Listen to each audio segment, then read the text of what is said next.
Ready to take your Instagram game to the next level? If you're constantly posting content, you won't want to miss out the latest IG feature that lets you schedule posts with just a few clicks.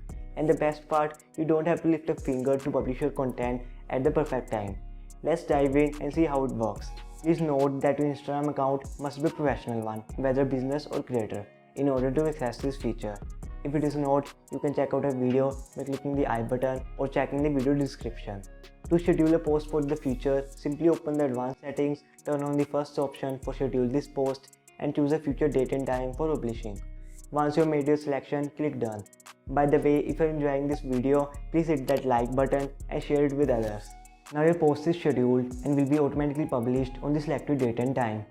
You can view all your scheduled content by tapping on the 3 vertical lines and selecting scheduled content. From there you can edit, reschedule, share or delete your content. With this feature, scheduling content for Instagram is incredibly easy for any of your accounts. Feel free to comment below with any questions or thoughts you have.